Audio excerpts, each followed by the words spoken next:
Hey, hello, and welcome to the Adobe Creative Challenge. My name is Wojtek, and today we'll be taking a look. That was what I was trying to say. We'll be taking a look at one feature that just made my life a whole lot easier. What I'm speaking about are shortcuts. Now, if you may have missed the challenges and streams of the last days, you can go to behance.net/challenge/premiere and then rewatch all those if you want to get the full spectrum of the daily creative challenge. And now let's jump straight into Premiere and talk about shortcuts. I will say that before starting to incorporate shortcuts in my workflow, I was thinking that I was working pretty quickly and I was dead wrong. Even when I started adopting shortcuts, in the beginning, I literally, and I can remember that very well, was thinking, oh, how is that ever going to make me faster? But it definitely did. So if you're still hesitating, if you're still reluctant, I can promise you it definitely helps speed up your workflow. Where you will find the shortcuts in Premiere is when you go up to Premiere Pro and then to keyboard shortcuts. And you can see we even have a shortcut for that. In my case, working on a MacBook, it's Option, Command, and K. And we're going to need that shortcut because we're going to speak a whole lot about it today. So let's open that up with a shortcut. By the way, if you saw the streams of the last days, the other daily creative challenge, you already saw me working a whole lot with shortcuts. Almost all the time when there is the possibility to use one, I will use one, but I won't use all the shortcuts, for instance, you can see in here, but I will only use those that I most frequently use, like the tools I most frequently use. And an interesting thing, what basically this here shows me is on the one hand, which keys are already set for different shortcuts. But if I, for instance, now click Command, whoopsie, we got to click this. If I click Command, it shows me how the shortcuts change. So those are basically the shortcuts I can just tap and then it'll do something. Let's take, for instance, zoom in or zoom out, which is the plus sign, or here the minus sign. So if I go back to my timeline, click on it and just plus in and minus out, this is what it's doing. Other examples for this are, for instance, when I want to set a cut and I want my razor tool to use, I will click C and I got it. And if I want to go back to my selection tool, I will click V and I got it. If I don't want to zoom in with minus and plus, I could also click Z on my keyboard and I go to my zoom tool and can plus in. If I hold Option, I can zoom or minus out. But let's go back to our shortcuts. So like I said, if I use this view and I, for instance, click Command, I can see a whole different space of shortcuts opening up, a whole different variety of shortcuts. The same goes for Shift and for Option, and I can even combine those. And this way, so the way you can set up your own shortcut, because you do not have to use those that are kind of preset for you, but you can literally, I could change K to something else, something I would like to have, or plus and minus like I used them. I could set that to something different, even the arrow keys, whatever I imagine. But this would be one way, setting things the way up that I would intuitively remember them best. The other way would be to simply just learn them, but maybe to also add some options that I'm regularly using, but where I did not find a shortcut yet for. And I'm going to show you in a second how this works. But what I can do in this case, for instance, is when I click Option, I see that there's a lot of free spaces. I could use those, or Command and Option. There's still a lot of free spaces. Or when I click Shift, for instance, I see, okay, a lot of the shortcuts are already set here, and the same basically goes also for the default view. Now, when you open up for the first time this overview of shortcuts, it can get quite overwhelming. So I can basically scroll through here and see what kind of possibilities I have. And as you can see, for instance, here you can see we have shortcuts for all those tools. Then we have a few more tools down here, but there's no shortcut set yet, right? And I will show you in a second how to do this. So one way is you can just roam through all this. You can open up the arrows here and search for all kind of options and possibilities. But maybe there are things you already have in mind, like for instance, the zoom option that we've already checked out. And I could type zoom here into my search field and see what it does for me. This is, for instance, how you can also find different options to move around and navigate around your frames, which is something that definitely helped me. So let's not take frame, but frames. And as you can see, we have an option that basically tells me step back or step forward many frames, whereas step back one frame is just the left key and step forward is just the right key. Let's take a quick look at this. For that, I basically zoom in. And now if I move one step forward, it's always moving one keyframe forward. Let's zoom in all the way so you can see 1, 2, 3, 4, 5. And if I now go back here and this time do my many steps jump, it's 5 keyframes. And you can use that, for instance, either to set regular cuts, like for instance, 5 frames, 10 frames, or 15 frames, and you want to keep a certain rhythm. If you want to reduce this to, say, a 4-frame rhythm, you could also do 1, 2, 4, 1, 2, 4, but you can jump a little quicker with the 5-step feature, with the 5-step shortcut, excuse me. Other shortcuts that I personally use are, let's open up our shortcuts again. One that is the most important. So I like to have either the option to use one of the tools, like the razor cut tool, or to edit pretty much straightforward. Let's look it up. Where is it? Edit really straightforward. Or let's do it like this. I will hit Command, and you can see we have here the option to add and edit. And if we hold Shift together with Command, we have add edit to all tracks. And I'm going to show you how this looks like. So basically, when we're normally cutting something up, we could click on the razor tool, but we now stop doing this. We will hit C instead, and then add a cut here, and maybe there. But another way to go about this is to simply hold, in my case, for instance, Command K and set a cut. What I can also do is, if I want to select a clip, the full clip, for instance, I will click D on my keyboard. That's another shortcut. And then I will set another cut. If I want to cut up everything on the track that is currently where I placed my, where I am in my timeline, I will hold Command, Shift, and K, and it's going to cut up everything. Another very useful shortcut that I like is, let me open this up a little bit and choose this clip here. Let's say I already spoke about the shortcuts I and O to set an in point, move a little bit forward, and set an out point with O.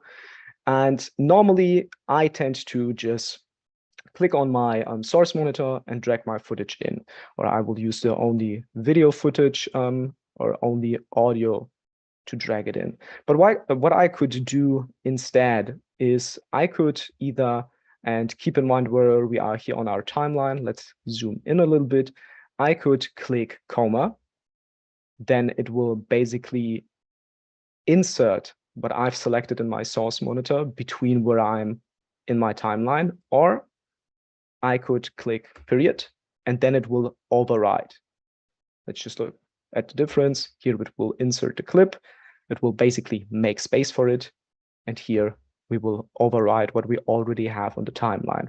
Comma to insert and period to override. Other shortcuts that I personally love are audio adjustments with G. So what I do is, in this case, it doesn't make a whole lot of sense, but very often when I'm working on my sound design, or when I'm working with sound effects explicitly, I will hit G, and I can now adjust my gain by 5 or by 15. This is one way to go about it. The other would be to go down and move this little line here up and down.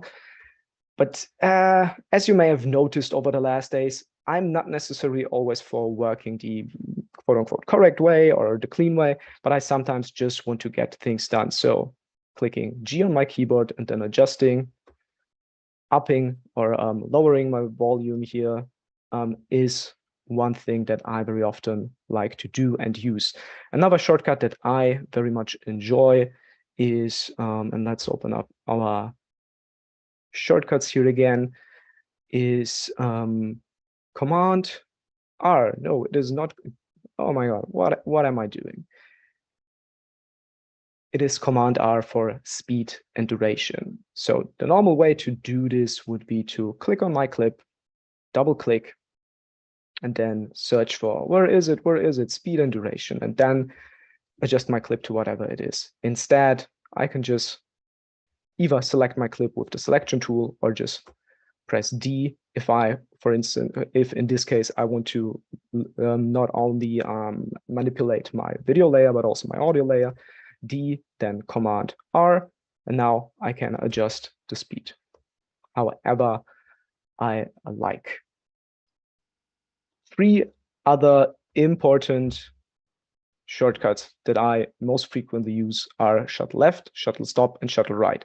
And what that basically does, instead of scrubbing through your timeline by dragging this back and forth, what you can do instead is click L to move forward, double click to move even faster, click one more time to move even faster, and K to stop, J to go back, move back even faster, or even faster. And that way, you can basically work your way through the timeline without moving around your cursor too much and really keeping an eye on the edit. So let's do that, for instance. Let's keep our cursor here. I will toggle off the audio layer for now, and I will click L to move forward. This is a shot that I want to start up there, all in the sky, shortly before it moves down. Let's move a little bit faster. We're still holding it. Okay, let's move a little bit back. Here we are. Set a cut about here, Command K to set a cut. And now we're going to use another shortcut, which is ripple delete. Let's move in here. Ripple edit is B, ripple delete is this one. You can, again, set this to whatever you like, and I'm going to show you how in a second. So far, I didn't really use the cursor other than to mute my track. I'm sure there's also a shortcut for that, which I do not frequently use, so I don't have it in mind. But I know how to, whoopsie, ripple delete. I'm going to start our track here, zooming in, still not moving the cursor, moving a little bit forward. I want to make another cut right around here. Command K. Oops, not ripple delete, that was the wrong one. So we're going to move forward, gonna select this one with D. Now we're going to ripple delete. And let's have a look at it.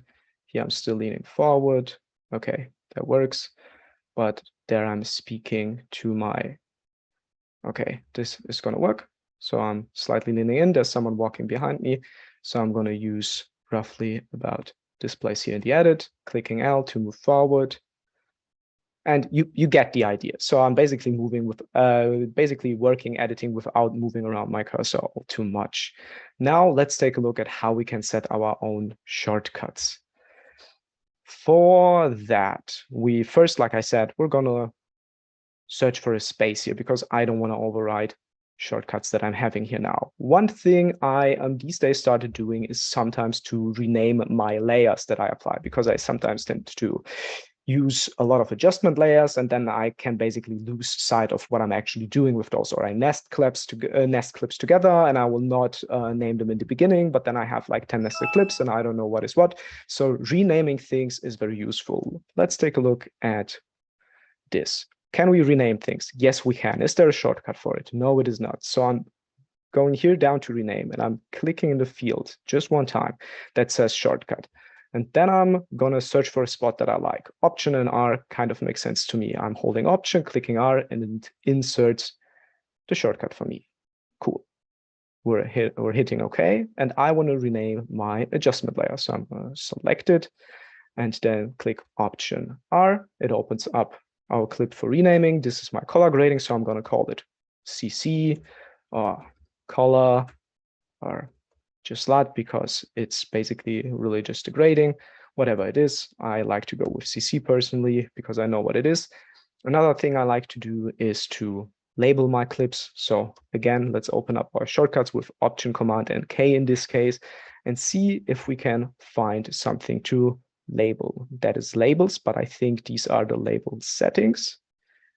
And I see that I can definitely select different label colors. And in this case, let's go with teal, for instance. And this is really just for to make examples. Again, I'm going to click next to teal in the shortcut area, hold Option, select something, Option T for teal. Let's do that. Gonna select my adjustment layer, click Option and teal, and now I've marked it. Okay, and this is how we can work with with shortcuts and adjust our workflow to our liking. And I'm not saying that you have to work with shortcuts only and all the time, but I'm saying keep an eye on what kind of tools you are regularly using and how much time you actually need to put them to use to really utilize them. In the case, for instance, of the razor tool, it's literally always like going back here, clicking the razor tool, going back in, zooming in. So if you're not zooming in with plus and minus, you basically always have to stretch this one in or out. And that's just taking a lot of time. The same really goes for moving forward with frames or moving forward with the many frames shortcut. What I used to do in the days was basically scrubbing back and forth, even when I tried to establish a rhythm, which is just not as accurate as moving forward with frames.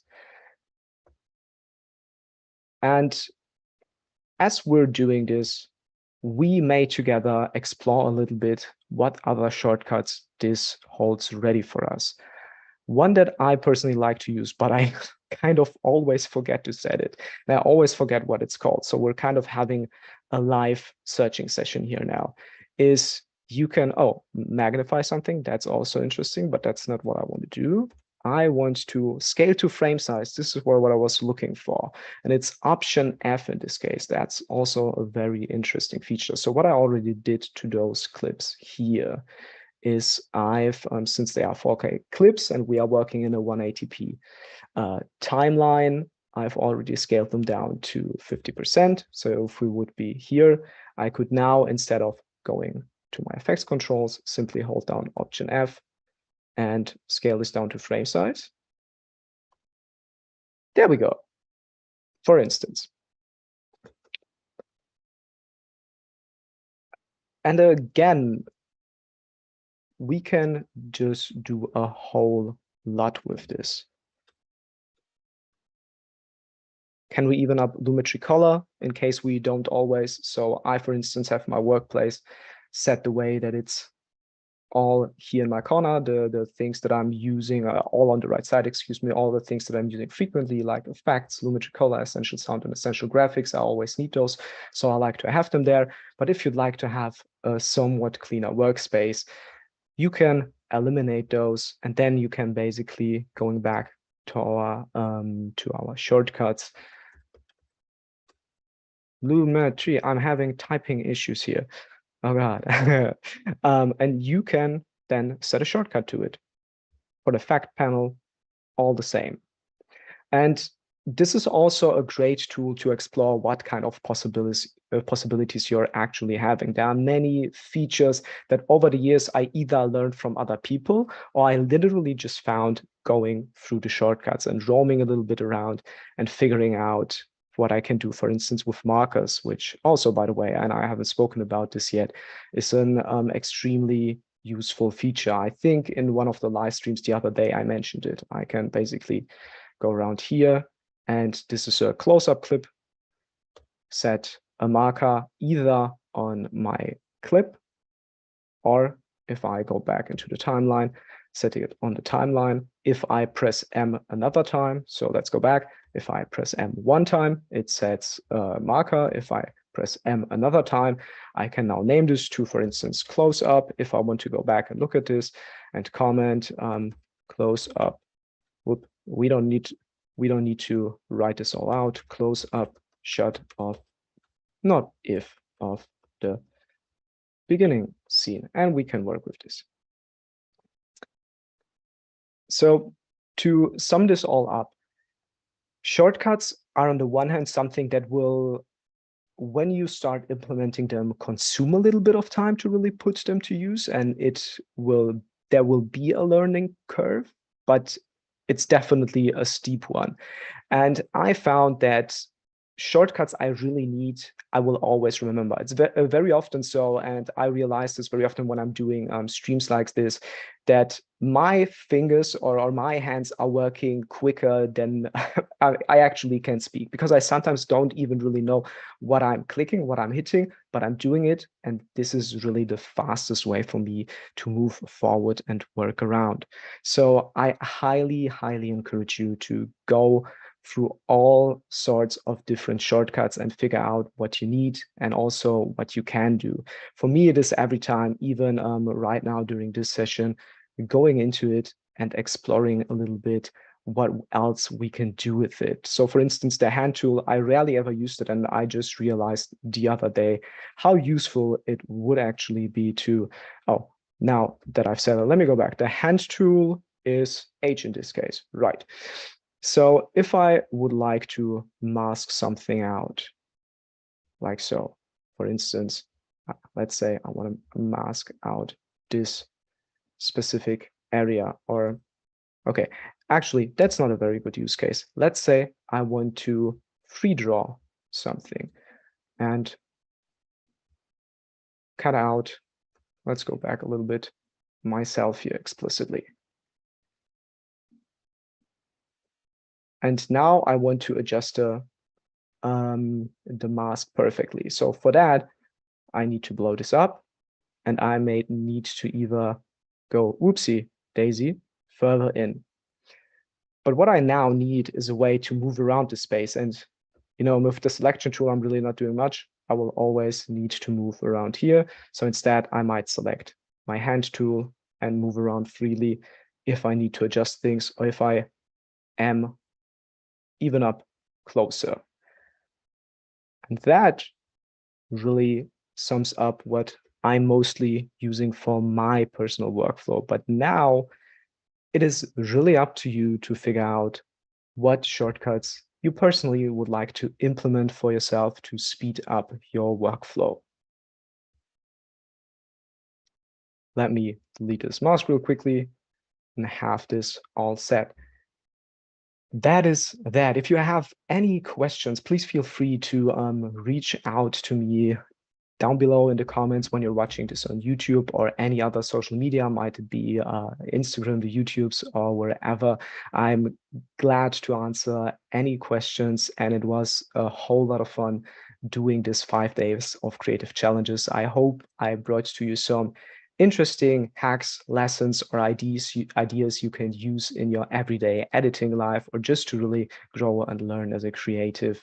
And with that being said, it was a lovely week to conclude, and I'm happy to see you sometime again. But for now, the daily creative challenge ends. Please stay tuned for the next stream, and I'll see you sometime. Bye-bye.